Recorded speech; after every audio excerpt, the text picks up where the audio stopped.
Good evening. Austin Mayor Steve Adler. You got a minute? We're going to quickly go through the numbers today. They're consistent with the numbers we had yesterday.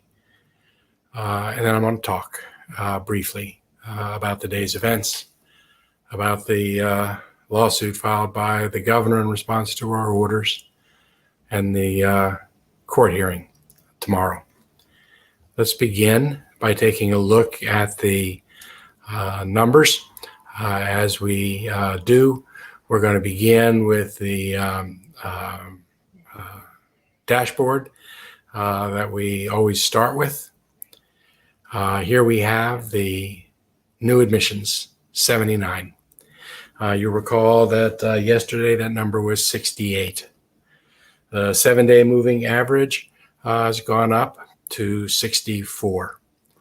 We went into the red zone, you'll recall, when we crossed 50, back down here. We crossed 50 just 7 days ago, 8 days ago, actually on December 21st, just over a week. On that day, we had 84 people in our ICUs. Our 7-day running average in ICUs now at 124. We'll take a look in a second and see how many people we have actually in our ICUs tonight, because for this surge, it's a record number for us. 79, a high number of new admissions. Number of new cases today, 546, significantly higher than the 7-day moving average of 445. Again, what is important is looking this week at a positivity rate that's at 12.7%. Dr. S. Scott told me today that based on the early numbers for this week, that positivity number seems to be going up for the testing that we're having this week. That's not good. The higher the level of positivity in our community, the more likely the virus is going to spread. The more likely it spreads, the greater the number of cases, the greater the hospitalizations, the greater the number of people that end up in our ICUs. Those numbers are a concern. Let's leave this and look at the second chart so that we can talk about the number of folks that are in our ICUs here tonight by taking a look at the dashboard, the second dashboard that we take a look at. And you can see that the number of people in our ICUs up at 140. That's the numbers we've talked about. That is the most concerning number in our community, because when our system gets overwhelmed, it gets overwhelmed because we only have, the hospitals told us, to plan on having 200 ICU beds that they can staff. Now we're at 140 now, which means they have some space and some available room. But at the rate we're at, that number is going up fast. Just over a week ago, we were at 84 people in our ICUs. We're now at 140. That's an increase of almost 60. If we have an increase of another 60, that gets us up to 200. The University of Texas model, or Dr. Lauren Myers, says that based on her model, there's a 95% chance, based on the numbers she put in her model earlier today, a 95% chance that we will hit 200 people in our ICUs within the next 14 days, sometime in the next 2 weeks. And that model that she did this morning, she did before she saw that 79 number. The number she put in for admissions as her last number was what we saw yesterday, was 68. Today's number was 79, and she hasn't run that model yet. But her model indicates, again, I'll say this, a 95% chance that sometime in the next 2 weeks, we're going to reach 200 rooms.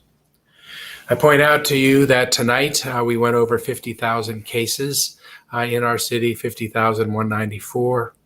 We've had 548 people pass away. That's 4 more people than we had yesterday. This is real. This is the third leading cause of death now in our city. We've done a good job of keeping that number low relative to other cities. If we experience a spike like the one in El Paso and followed that same trend, we would have another 1,500 plus people die in our city. More than 3 times the number that we already have who have passed away. That's the number we're trying to keep as low as we possibly can. You know, we will have more holidays. We will have more chances to be with our family in the future, so long as we all survive. They only disappear forever if we lose someone. And that's why we're focused on that effort here in our city. The numbers that we have looked at with the University of Texas, in case you missed us going through the numbers last night, I'm going to hit just one more map for you to see. This is from the University of Texas website. The R number has gone up to 1.39. It tracks admissions. It tracks hospitalizations. Here's ICUs. ICUs, we have 200. We were told from the hospitals to plan that they could staff. Passing 200 here, this 200 line, the model shows us passing it. Sometime as we move around January 7th. We don't have much time to change this trajectory with our behaviors. But really the only thing we can do to impact this line, this vertical line that we're looking at, and as bad as it's going to be to pass 200, can you imagine what we're looking at by January 26th if we haven't turned this around, if we continue at the same rate and we're at 522 people, January 27th, 544 people needing ICU care. You know, it's based on having those numbers that I now have more and more doctors coming to me, coming to Dr. Escott, coming to Judge Brown. The doctors are coming to us now and saying that they are worried and concerned. I told you yesterday the hospital said that they wanted people to take on a greater sense of urgency. The doctors' message, they're asking everyone to wear masks whenever you're around anyone that's not in your household. Whenever you leave your household and you're around other people, the docs, they want you to wear your mask. And that includes eating and drinking in homes, in restaurants, and in bars, so that you can't eat or drink with your mask on. It's an activity right now we shouldn't be doing with people not in our households. That's why we passed the order and signed the order that we did, County Judge Brown and myself. You know, the order that we passed addressed exactly what it was that the docs were pointing out as what they wanted people to do. It was specific. It addressed that narrow concern. In doing that, we took one element out of the orders that had been issued in El Paso and in San Antonio. We didn't even take all of the El Paso and San Antonio orders, just one element of it. And these were orders in El Paso and San Antonio that the governor and the attorney general did not object to. So we brought them here. Now, today, we have been sued, the city and the county. I have been sued. County Judge Brown has been sued by the governor, the attorney general, to undo the orders that we have entered. Very limited, just saying that restaurants can't operate on-site dining after 10:30 on Thursday, Friday, and Saturday nights of this week. The restaurants can still stay open. They can still do delivery and carry out. We're encouraging people to help those businesses by doing business with them, by patronizing those businesses to help them economically. But during that period of time, we shouldn't be sitting across from one another, taking off our masks for any reason, including eating and drinking. Judge Brown and I believe that communities have the right and the ability to be able to take steps to protect themselves when the state won't do it. In any event, we think that what we have done does not violate the governor's order. We wish the governor was doing more across the state. 20% of the people in hospitals in our state right now have COVID. The numbers of people that are dying, the number of people that are getting cases continues to rise. As strained as we are here in Austin, we're seeing higher numbers in Dallas and Fort Worth and Houston and San Antonio and Lubbock and El Paso. If the state's not going to act, then communities have to be able to act to protect themselves. Tomorrow, that's going to be the issue that's in front of the court. But regardless of how the court rules tomorrow, even if the court says that under the governor's order that controls, that communities are not allowed to take steps to protect themselves beyond whatever it is that the state might have done. Even if the court rules tomorrow that everyone has a right under the governor's order to go out and take your mask off when you're around other people at a restaurant on Thursday and Friday and Saturday night, that doesn't mean that you have to do it.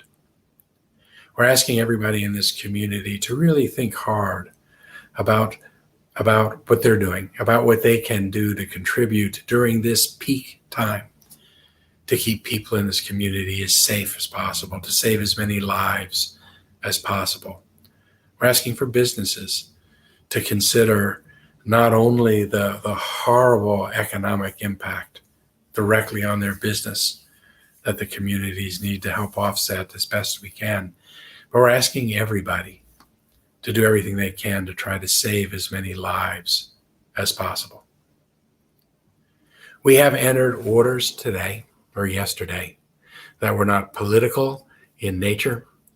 They were driven by the science and the data. They are the orders that Dr. Escott asked us to enter, that the docs and the hospitals have indicated deal with the concern and worry that they are facing. We tried to draw it as narrowly, as specifically as we possibly could, and consistent with orders that have gone unobjected in El Paso and in San Antonio. It's not about politics. We are listening to the science, the scholars, the educators on how to best protect this community during this public health crisis. And again, I will say that what we want everyone to do is to wear their masks, to social distance, to avoid large groups, especially when you're around people that you know in your extended family and your friends. Don't assume that because you know someone, they're not carrying the virus. The virus doesn't know from friends. It's something that is going to be going after each of us. But what it does mean that as a community, individually with our collective action as a community, we have the power to be able to reverse these numbers. The court thing will play out tomorrow. But ultimately, it comes down to each of us making decisions during these peak times to do everything we can to avoid the surge. I hope that's what you and your family are going to do. My family will be together here at home as we were over Thanksgiving and Christmas, and now New Year's Eve, cooking and watching movies. Make new traditions.